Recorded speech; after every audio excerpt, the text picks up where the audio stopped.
This video is going to be about a simple swing trading strategy for going short on the S&P 500 using SPXU, which is a 3x leverage inverse ETF. You can use this strategy to protect your long positions, or you can use a strategy to get aggressive to the downside when there's high amounts of fear in the market. Such as 2018 when this strategy returned 42%, and recently up till July of 2020, and this strategy returned 82%. So I'm going to be using the backtesting platform wallstreet.io to analyze this strategy. In several of my other videos, I've got Heikin-Ashi candles that are used because they're really simple and they are really easy to see what's going on. There's a lot of other indicators that I looked through that were pretty good too and gave pretty similar results. Things like the ADX was actually pretty successful and got a lot of the similar results that you'll see from the Heikin-Ashi. But for me, I think the Heikin-Ashi is just a lot simpler to look at. So one thing before we get into any of these short strategies is, at least with SPXU, it was impossible for me to find a strategy that was profitable over the 10-year period from 2010 to 2020. I could only find strategies that were profitable between the years of 2015 and 2020. Maybe you could change that with options or something else. There is an option to do that, to analyze option plays, but that's not something I'm going to be covering. So that's one thing to note.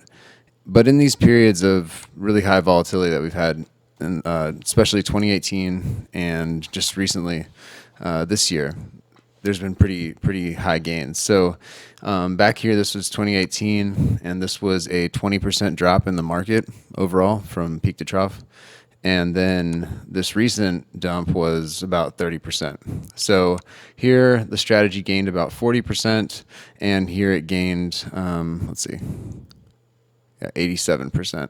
So 41 and 87 in 2020. So obviously these were two good years to be shorting the market. But you can see 2018 through 2014, very bad years to be shorting the market. Also, the strategy made 16 trades per year. So this might be something to consider when you're deciding how to position, how large to size your position. So the entry is going to be on the second bullish Heikin-Ashi candle, and we want the Heikin-Ashi candle to be above the 9-day simple moving average. So here, with the entry, one thing that was interesting is with bearish moves, there's almost a tendency for the bottom to fall out, right? So a lot of these strategies were made more successful when you limited your entries. So for example, the first bullish candle, remember that bullish also on SPXU means that SPY is going down. If we just act on each bullish candle, which was pretty successful in some of the long strategies that we've had, if we just did that, we don't get nearly as successful of a trade. So now let's look at the sell signals. The first one is really simple, just the first bearish Heikin-Ashi candle. Bull relief rallies can be pretty quick, and they can be pretty aggressive to the upside.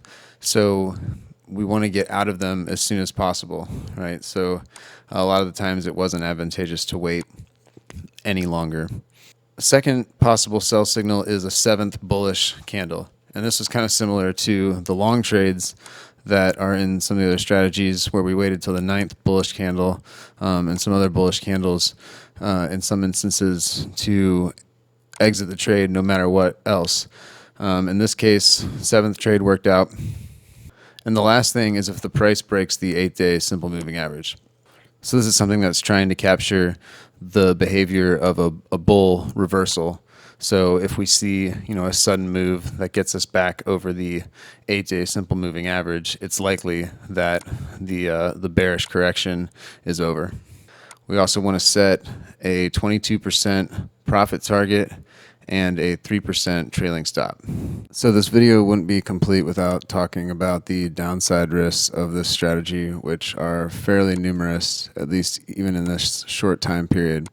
So if we go back and we look at the performance over the 10-year period, it wasn't until 2015 until we had this sort of sideways movement that we were able to really start turning any profit with a short strategy. So the losses were fairly minimal in most years. 2011 is the worst with negative 21. And then you have, close to 20% losses on this strategy, right? So that is something to consider as far as position sizing on this. The risk to reward is close to 3, and the batting average fairly low. In the 5-year period, that's looks a lot more favorable. So when you're sizing for this position, you want to consider that the risk reward is much higher on this one, and then size appropriately, and noting that you're going to miss a lot, right? So you may want to size this type of thing a little bit lower. Be sure to like and subscribe to the channel, and check out my other videos on simple swing trading strategies for TQQQ and UPRO.